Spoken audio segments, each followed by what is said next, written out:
First of all, thank you for having us here. And we're excited. And we're Emmy and Caro from the Brand Building Shop. We're based in Charlotte, North Carolina. And we're a strategic storytelling creative agency. And today we're going to talk about, how to make things like how to make a journey fun or entertaining to your goals, right? Yeah, when we speak about social media and advertising and different ways of communicating, there's always like a weird feelings, especially with social media, like you're investing tons of money and somehow the message is not reaching there. So most of our talk is going to be focused on how to make those messages more appealing, and then you'll just have the social media to distribute them. But what we found along our histories that usually is not about how you handle the social media, because it's basically knowing what people you want to address and seeing if you have $10,000 or $100 to invest and making decisions upon that, but mostly about what are you telling? Why is people not engaging? So we're gonna focus our conversation on what it would be like the previous part, the part of how you build your storytelling, so that then you can use your social media or any other channel more effectively.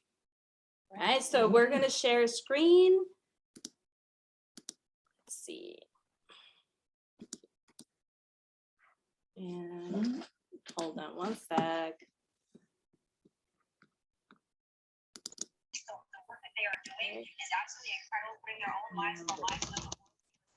Where's oh my god, I lost it. Okay, share. Where? Okay. All right, can you see our screen now?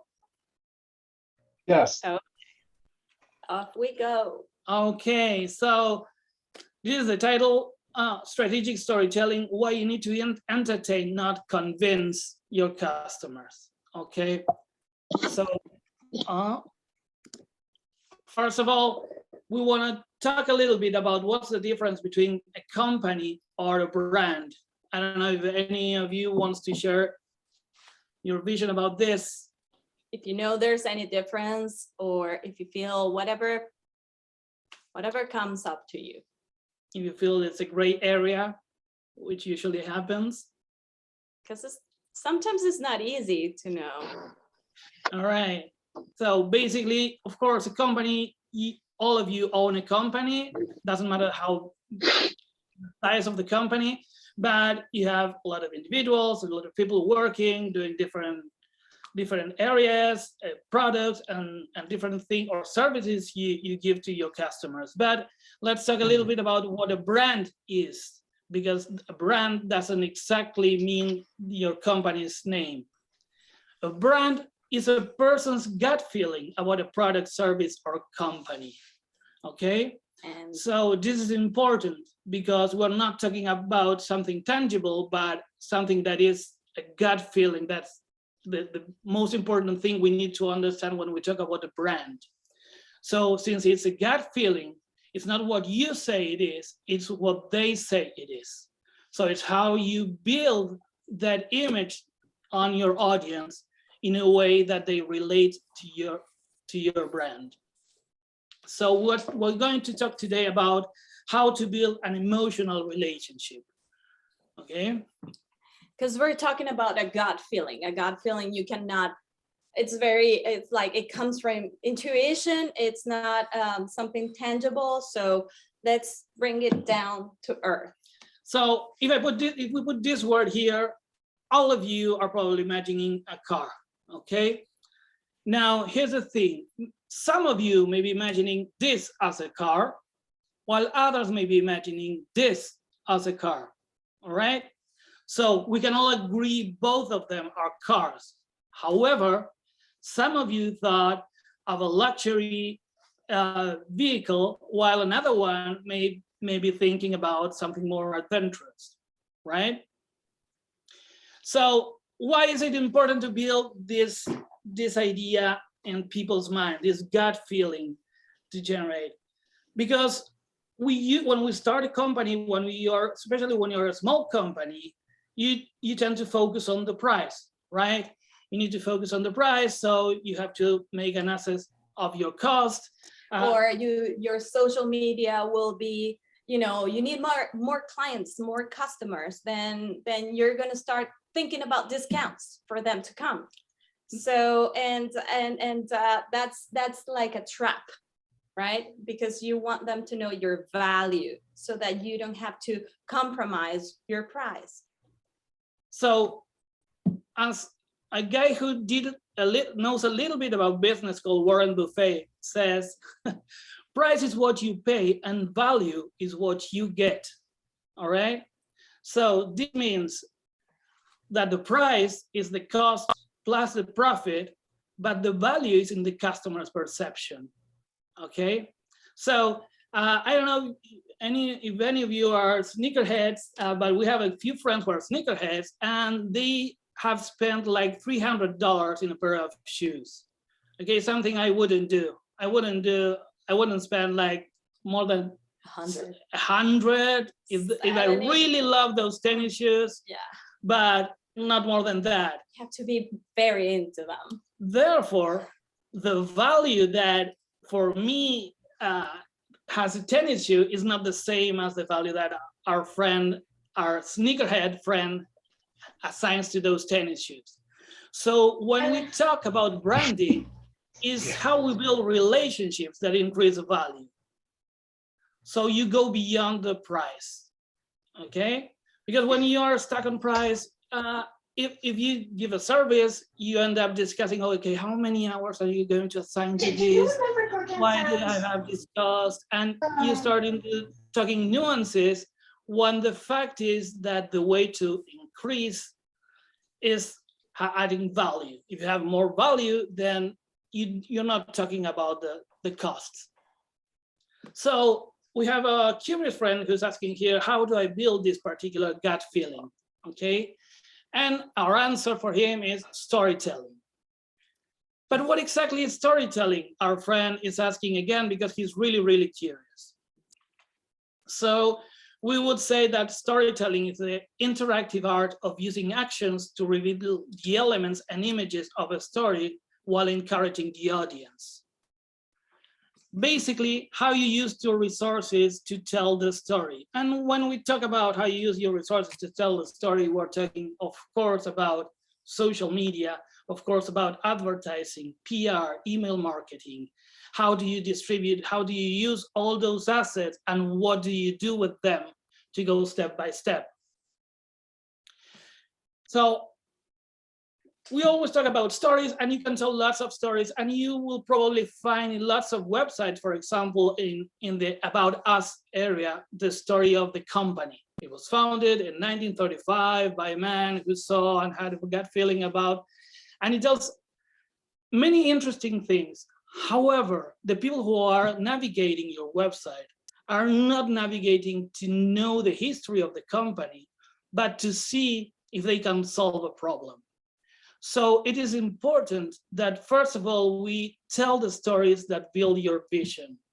You have to tell the stories that build the vision of your company in the same way that we are the stories we are told. Okay, we are the stories we tell to ourselves. We are the stories we accept to be told about ourselves, right? The typical example is, if you think you're not worth for something, you probably won't do that good that if you think you do. So the whole concept of storytelling is about how you build your identity and how you build that shared identity that comes with your relationship with the customers and that builds a brand. How did it work this before? How did this work before? Like, let's think of the 60s, the era of Mad Men and that appealing time of advertising. Okay, let's talk about cigarettes, something we don't see that often on TV or anywhere else, right? When people started questioning that cigarettes might not be good for health, how did they do stuff? They put doctors telling you how wonderful it was to smoke a cigarette. Okay, have a cigarette. Like, 20,679 physicians say Luckies are less irritating. So why not have a Lucky if the doctor is telling me to have a Lucky, right? Because if you were to say, hey, I don't think cigarettes are that good, nobody would hear you. Why? Because communication previous to the digital era was going in just one direction. Okay, so since communication was going in one direction, there was no option. You would build whatever you said you wanted to build. However, now a brand may tell a lot of things, but they will get a response from consumers. That's the difference. That's the difference. You're not alone. You're not the only ones who are talking in this meeting. Like, all your consumers have the ability of talk about your brand. And not only that, a lot of brands that are similar to yours are talking to their consumers, and their consumers are responding to their brands, and their consumers are responding to consumers, and the brands are talking to brands, and everybody's talking at the same time, and it feels annoying. And you have this feeling that, how come that if I have this wonderful product, if I have this wonderful service, nobody is listening to me? I'm spending tons of money on social media, I'm spending tons of money on many things, and nobody is still listening to me. Well, here's a challenge that you have in such a crowded environment. You need to stand out, and you need to build trust. You need to stand out by being different, and you build trust by being consequent. It's not enough to be different if you're not consequent, right?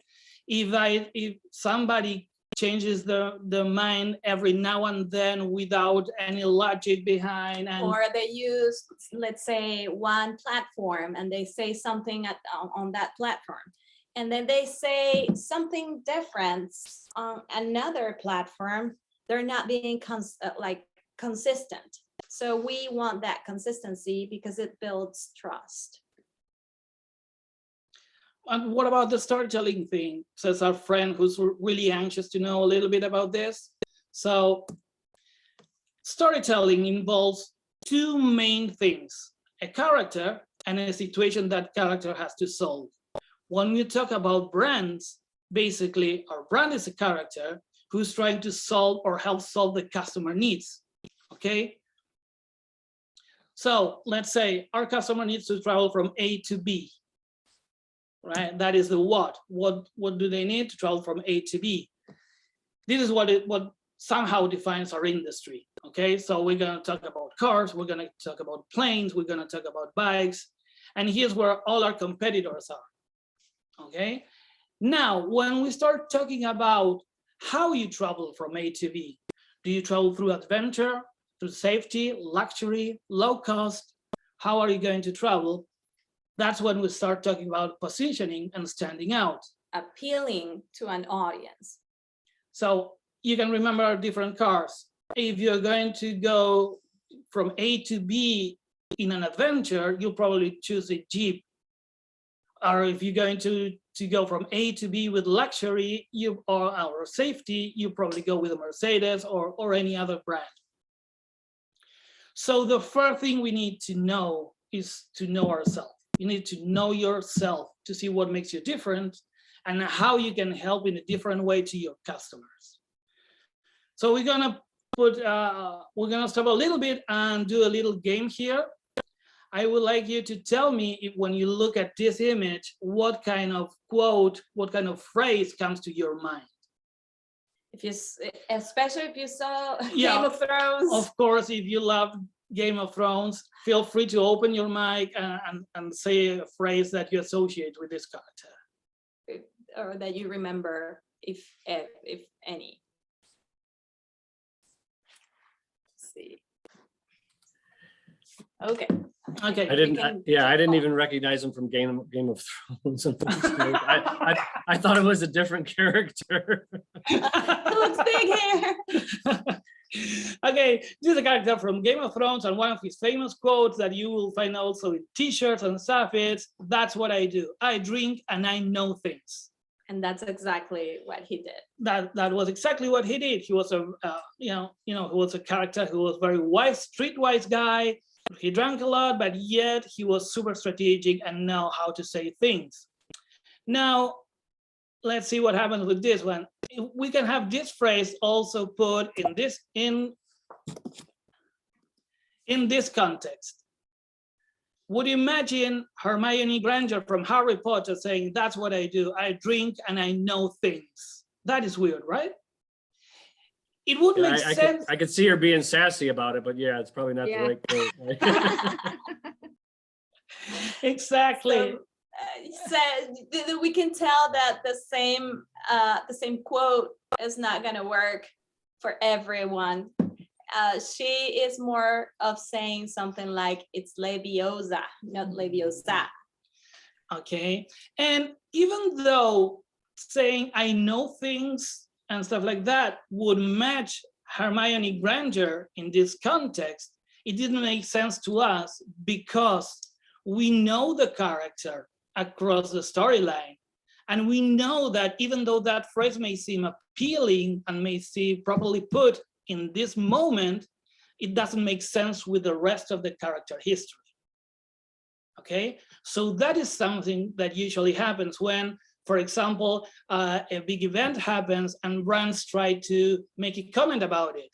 Sometimes what they say is contradicting their history. All right, it doesn't make sense. And that is what harms the trust that you're trying to build.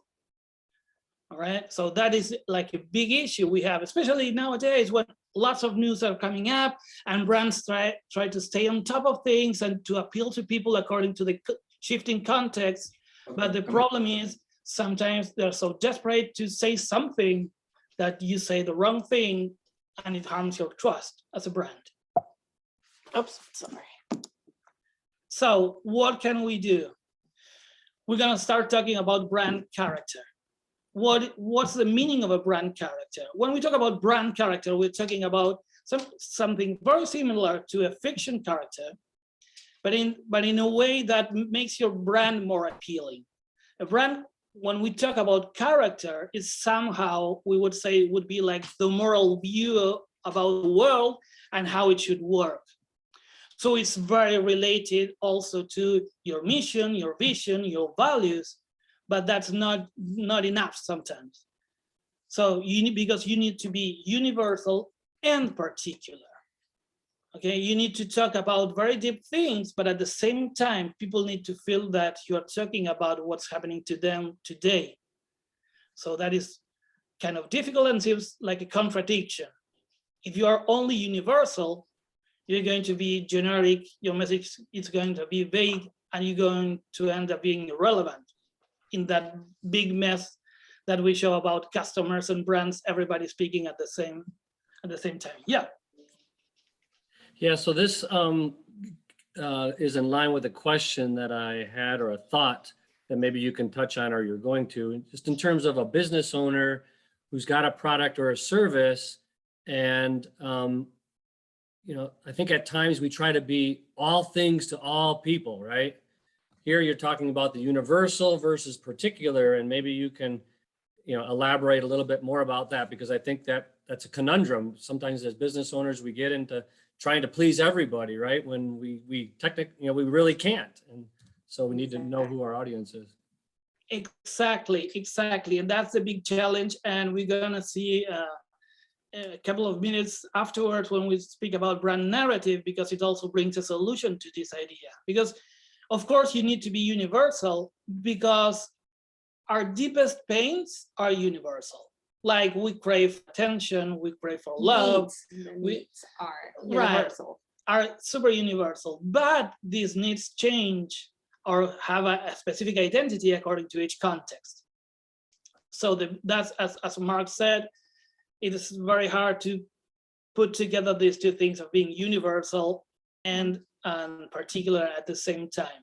And that's, as Mark said, that's one of the key points of this whole process, how you get to be universal and yet particular.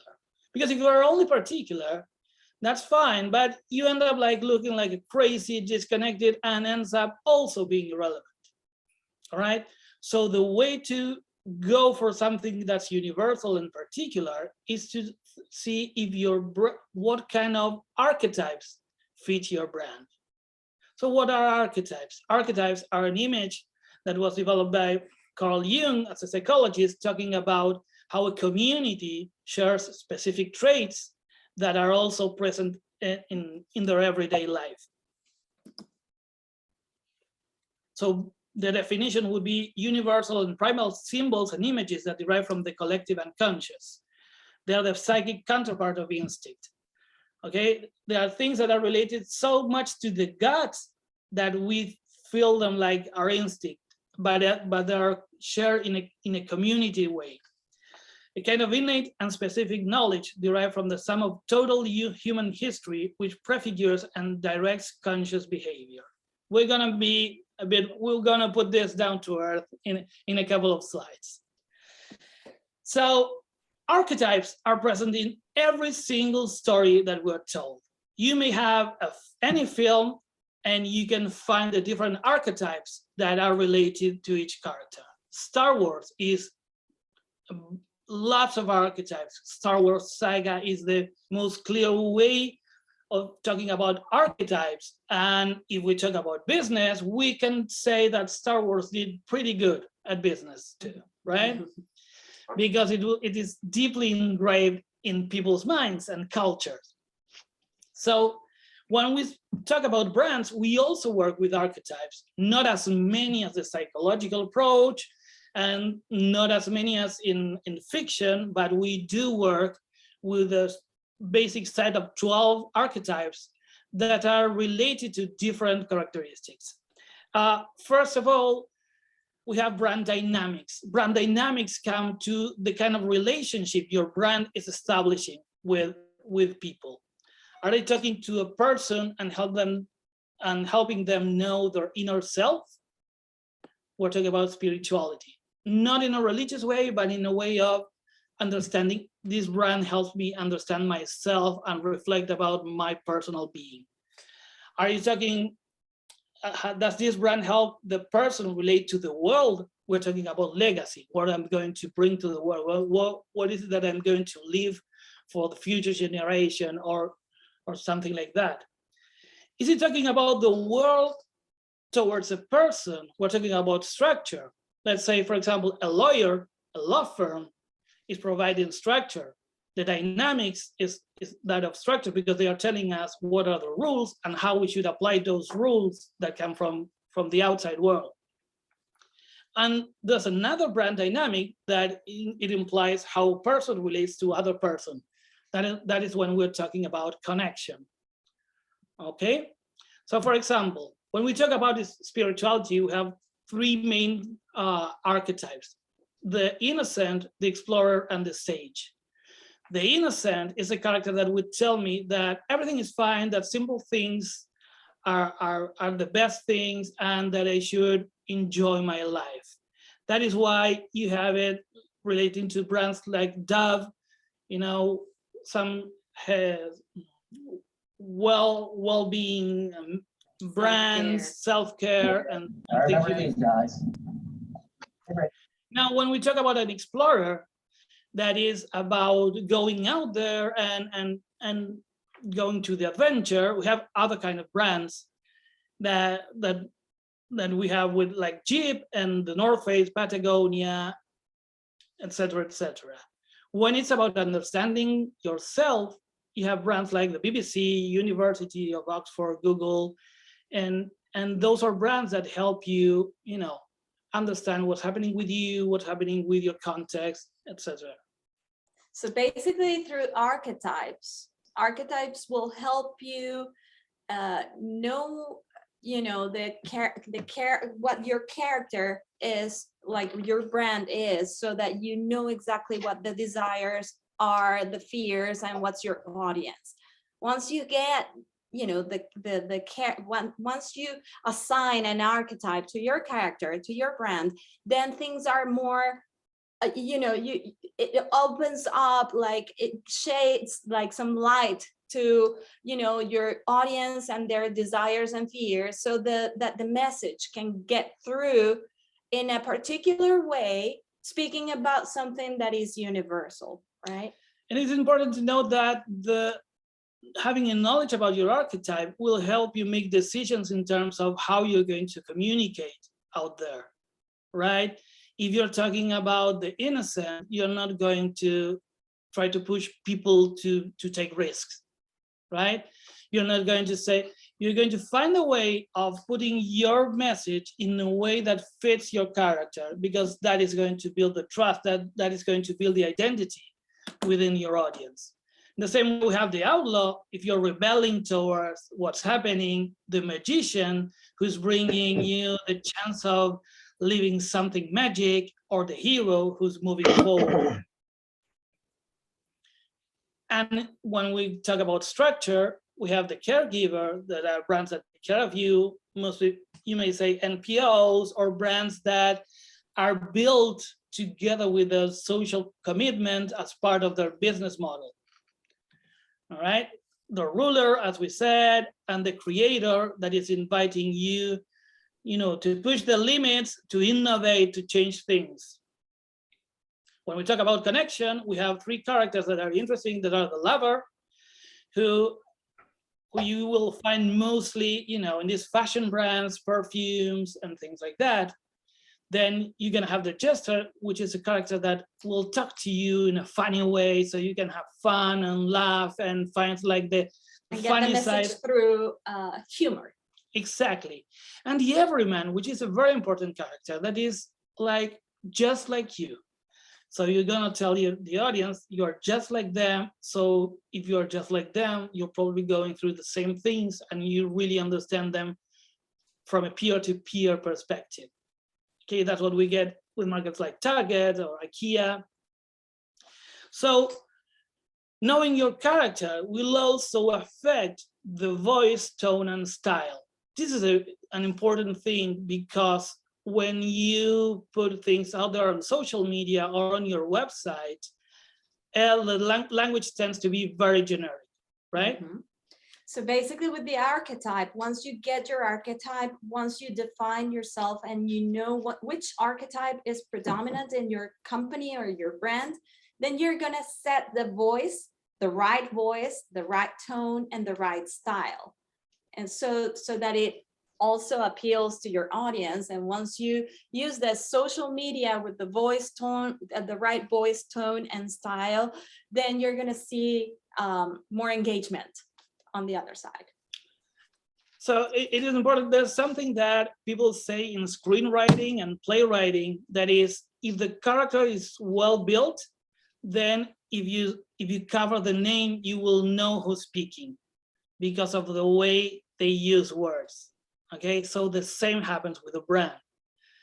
We wouldn't expect Dove to say something like "dare to the adventure," "go against the rules." No, right? We wouldn't expect that. We would expect other language from Dove, because they have their character really well built.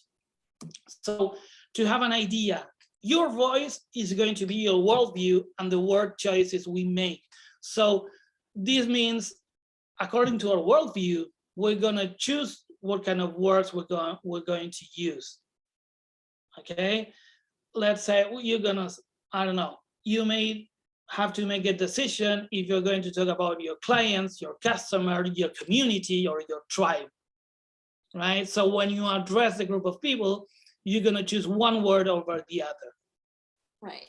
The tone is, I'm gonna jump a little bit to the style. No, it's okay. I'm going to, the tone is our mood plus the style, how we are perceived by the audience. Are we going to talk here in an, I don't know, in an inspiring way? Are we going to be funny? Are we going to be light? Are we going to be solemn? Or are we going to command people to do things? Are we Or going to command people to do are we things? strong? Are we tough? You know, Well, that's style, sorry. it depends. But this is, the tone is the general feeling. Right. Now, things happen, right? News happen, markets happen, a lot of things happen, and then you need to find a style in which you're going to refer to those things that are happening, right?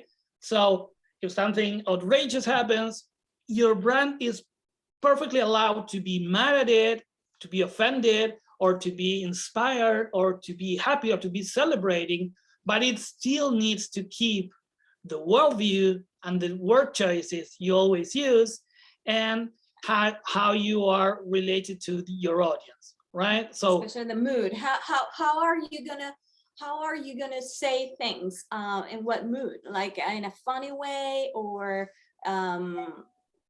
you know,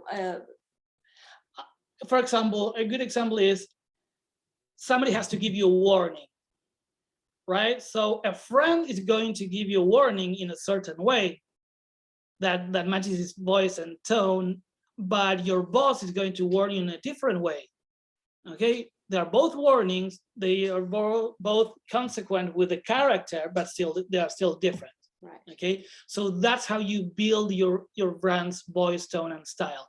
That's a way that people will relate, they will know by the message and the way you communicate it that it's you and not any of your competitors. Once that we have the character and we have our voice and tone and style, we are going to talk about the brand narrative. Now, brand narrative is maybe one of the most important things we need to take care of, because this is what Mark mentioned, this is what brings together the universal and the particular thing, the particular message. The brand narrative is not just a phrase, but a way of interpreting reality. Okay, brand narrative is a title that you give to the way you're going to see the world and the way you're going to talk about the world according to your brand character, your service, your voice, and all the previous things we saw. So the brand narrative has a certain structure, okay? It has a message, an identity, a culture, and a structure in itself. So here's important because, for example, when we talk about the message is the message you want to put out there, okay? And it's this kind of help, the kind of help or product, the service you want to put out there and make people aware of.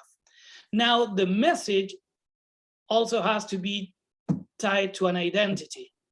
That identity is that of the people you are addressing, okay? So if you're doing something that applies to 20, 30 years old hipsters, you're going to have to take into account that identity.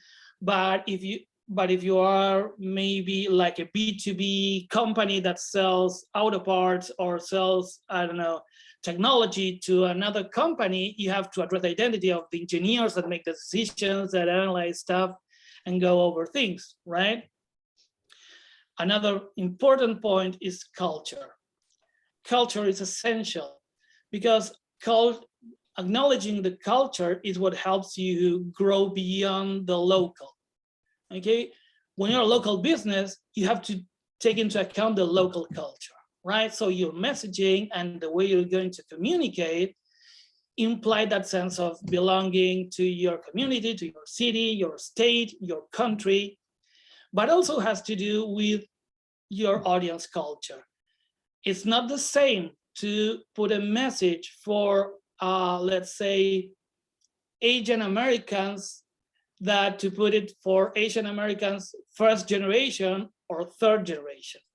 A third generation is more probably going to talk in a way or relate to a culture that is more American, while first generation, especially when we talk, for example, with the Hispanic community, if you are addressing the first generation of immigrants, you should probably keep an eye on the Latin American culture, to keep an eye on Spanish speaking, to keep an eye on Spanglish and different things, and the immigrant mindset. Whilst if you're talking to a third generation, you're going to talk very American way. And structure is related to the kind of storytelling structure that applies to a culture. We are very used to the structure we use in the West, like beginning, middle, and end. And that's how we tell stories, right? And everything goes in a linear way from start to end. That is perfectly good. However, if you have like a global company, if you want to deploy certain narratives on in the East, in Asia, and other parts, you have to be aware of the storytelling structures, which are more circular. Okay, so sometimes, and this is an example that happens a lot in international politics, is Western storytelling trying to be applied to Eastern countries, and it doesn't fit. Okay, this is the concept of narrative comes from geopolitics. Okay, so it is important that we are aware of what are the structures that work in the community we are addressing. And this also comes to, if I am going to serve an audience, should I have like a long intro and a lot of words and a lot of stuff, or should I put out there just like Or a go short straight video, to the point. go straight to the point with a short video, shot on the phone, and don't spend money into overproducing a message that is not going to get there. So know your audience. The only way to understand this is know your audience. Like, we get very philosophical here, like know yourself, know your audience, but those are the most important legs of this whole process. So how do you know your audience? Through the customer persona. Okay, now that we know ourselves, we have our archetype, we know how we're going to speak, we know what kind of universal message we want to deliver through our narrative, we're going to check on the customer persona, which is a semi-fictional representation of your ideal customer based on market research or real data about your existing customers. Translating this to English. basically, to know yourself, you used an archetype. And that archetype revealed the way that you're gonna show yourself to the world and get the message through. But now, to know the audience, we need to assign also something that is not an archetype. It's going to be a customer persona, which is this semi-fictional representation of the ideal customer. How do you build a customer persona? Based on the customers you already have, and analyzing what kind of customers you have, and thinking of what kind of customers you want to get. Now, of course, there's a lot of data that you can use, and it happens. If you are in a big company, your company probably has a lot of data, and it's about sitting down to analyze that whole data and find out what are the characteristics of this ideal customers. If you're a small business, you don't need to go out and, I don't know, buy data and spend tons of money collecting data. There are other procedures that we work with that imply interviewing customers, working with design thinking, and working with different design processes that tend to analyze the customer needs and how they fit the brand's proposal. So we're going to give you an example of a project we had with a small business in the area of North Carolina. They have a thrift shop that also trains adults with special abilities so they can get a job. So they came to us because it was too hard for them to put together a messaging that fit both things they were doing. They were telling me, I don't know, sometimes we don't want people to just see us as a thrift shop, but we also need them to be aware of what we do, but we don't want them to feel like we're just like an NPO that is only helping people.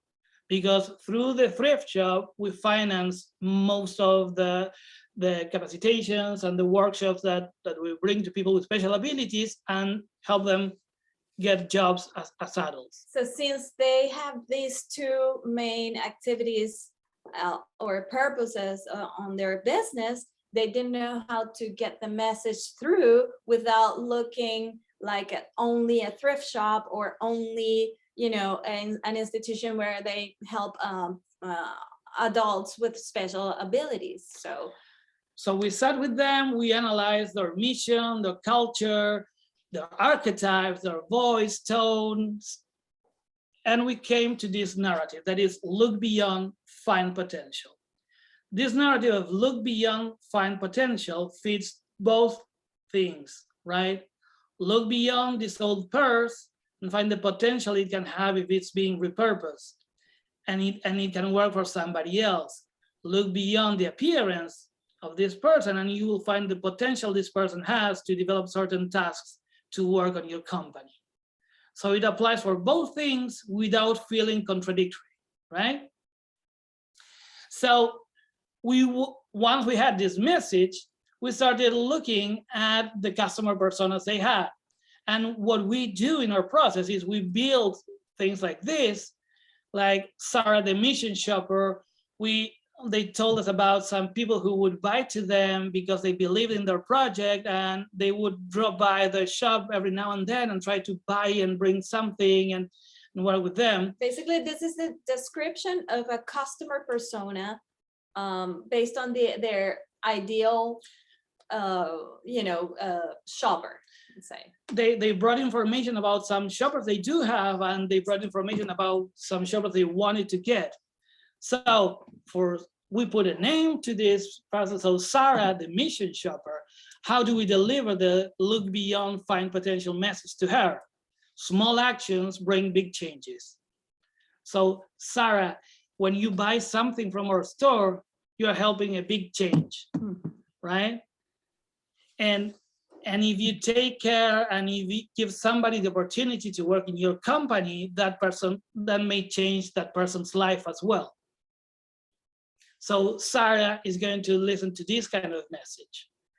Leslie, who's more into finding fashion stuff for a good price and things like that, would have another kind of message that is treasures are beyond the first look. Okay, so you see a bunch of used things, but you might find this amazing to the party. But also, when you take a first look at a person with a disability, you might find a treasure afterwards. Frank, the financial donor. Frank is a person who is committed to what they do, but he wants to be addressed and he wants to feel like they are thanking him. So we publicly appreciate your donation, whatever its type. Is it time you spend with us? It doesn't matter if it's money, if it's time, if it's contacts, donations, but we publicly appreciate. We go beyond what you do and see the potential that we are so grateful for. So all these things end up being together in the set of visuals. That is where brand identity counts. That is why we always say the logo is the end of the process, not the beginning. Because then we're gonna open for some questions, and we're gonna talk about the different contexts where you have to develop your logos and stuff like that. Emiliano, sorry, Yeah. Emiliano, could you repeat what you just said? Something about the end of the process, not the beginning. Can you repeat that? Yeah, that your logo is not the beginning of the process, but the end. Because the logo has to feed that character, the logo has to feed that voice, Right. the logo has to feed that audience. All you're the addressing. visuals for the company are at the end of a process. So what about brand storytelling itself? Now we do have the characters of our history, right? We have the main character, which is our audience. We have the secondary character, which is our brand. And yeah, the brand is super important for us as owners, but it has to be the sidekick. It cannot be the protagonist. So the protagonist is the customer. We know what the journey is going to be about. We have a mission. There's a mission together that may be like, expanding your business, getting better technology, or getting a good contract, or whatever your service or product is about. Now, the main character is your customer. Now, since you know your archetype, you know how you're gonna speak, you know what you're gonna say, you can make the decision about if is your brand going to be the sage that goes with the customer? Is your brand going to be another similar person to your customer that knows what he's going through? Is it going to be the caregiver of your customer? Is it going to be the outlaw that tells you how to rebel and go against the rules? Is it going to be the lover that brings confidence and connection and beauty to what your customer is looking for? Okay, so the brand storytelling is the hero journey of your customers together with your brand, and tells the scenes in which your brand helps the customer achieve their goals. The hero journey is a structure that was developed by Joseph Campbell, who studied all the cultures and myths and folk stories throughout the world and found out that they all follow a similar pattern. They change in context, but they follow a similar pattern and has different stages. That is what every film we see, every novel we read are built on this hero journey. Why? Because it connects with us in a cultural way, in a deep way, and it engages us and it entertains us while letting us go through the different obstacles. Basically, this is how it looks, you know, from an artistic perspective. If you're going to write a novel, if you're going to write a film, if you're going to do anything like that, you would probably go this way. There's an ordinary world, a call to adventure. First, the character refuses the call. Then they meet a mentor, they cross the threshold, they launch into adventure and face obstacles and overcome things. And they come back and they resurrect and they come back with a gift from this adventure that they bring to their community again.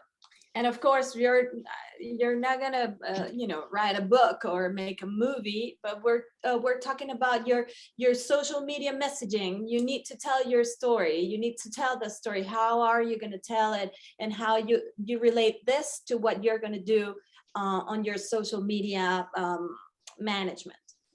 So when you go to brand storytelling, what was the starting point starts with the awareness campaign and the discovery phase when the hero rejects the call to adventure, then the consideration phase. And if you take a look, the steps are those of a conversion funnel from digital marketing.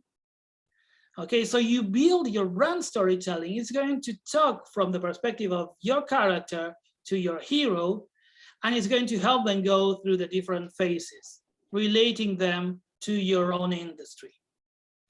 So basically, the brand storytelling is going to be a journey through all the funnel, the conversion funnel of marketing, social media, or digital marketing, and it's going to be like your movie with accompanying your customer or your client through all the conversion funnel until you make your goal. And it's going to be emotional because you're going to address, like, your product or service is a tool to solve something deeper, and you're going to talk about that deeper thing. That's how you build a connection, right? So instead of feeling, because that way the customer is not going to feel that you're pushing a sales on them, but you're understanding them.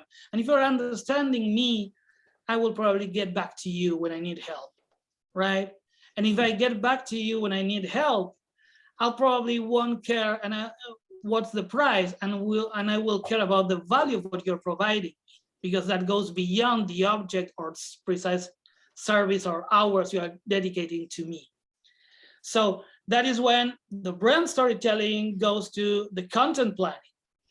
Okay, so based on this brand storytelling, the content planner starts to think, okay, we should go spend most of our budget in digital marketing during the awareness campaign and the discovery phase. Once we have a relationship with the customer, we can invest on some advertising, we can work on email marketing, PR, we can do sponsorships, and you make your decisions in terms of what that relationship is and what are the needs of those customers in a deep universal way, but also related to the context in which you're working. Have in mind that the terms and the sponsorship, PR, advertising do not necessarily go in this precise point, but it's for you to have an idea of how you can build your stuff. If you're a small company, you probably rely on digital marketing, right? And the awareness campaign and the discovery phase will be those call to actions to the clients. Like, you're gonna be talking about, why not buy our pizzas? Why not get our very Italian style, come to our Italian style pizza restaurant and have the sense of being a family in the Mediterranean and be together with your kids and your family, right?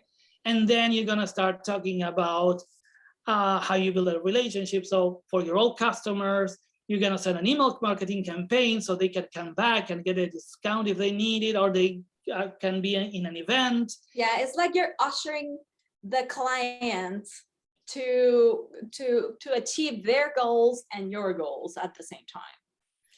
So that is why we say that the role of a brand is to tell a story, and that we all have stories. Okay, we're gonna do a little recap so we can go over all this role, all this journey we did, trying to think of our brand identity. First of all, build your brand character. Know how you're going to talk. Know who you are. Know what you're willing to give. Determine your superpowers, right? What are you bringing that the other companies doesn't have, that your competitors don't have? And of course, the superpower should match your brand character. Like, I don't see, like, I don't know. The sage breaking the laws, or Right. Yeah. Exactly. Like, you're not going to see Batman swimming deep in the ocean and communicating with fishes. He will probably have his bat submarine or whatever. Okay. And listen to the audience. Like, yeah, we love our product, we love our service, but they are worthless if we don't listen our audience and find out what they need to solve. And when we mean listen to the audience, is to listen them beyond the moment in which they use our product or service. Is what are we solving that is deeper than that? What is the journey we are starting with them so that they can fulfill their lives? Give a title to your joint quest. That's the brand narrative. Okay, so just do it. Okay, that's a way of giving a title to the quest that Nike has. All right, or look beyond, find potential, as our thrift shop has. Okay, or welcome to the family for our imaginary pizza place, which you can tell is something that I would like to have. Welcome to the family. Think universal but speak local. Okay, think universal, the deep things we need to solve, but how do they translate to their everyday words? Tell stories, seduce, invite, do not convince. It's not about convincing. We don't make decisions based on reason. We explain the emotional decisions with logical thoughts because it looks better, right? So it makes us look better, but we all know it's just a gut feeling. Like, our friend bought a $300 pair of shoes, like, why? Really? And Really? he gave Wow. us a great explanation, but Still. be yourself because the world needs you. Okay, that's the most important part. Your stories define your identity and they help others shape theirs. So stories build bridges across people, cultures, and continents. No matter how big or small your goal may be, you always have great stories to tell. Thank you.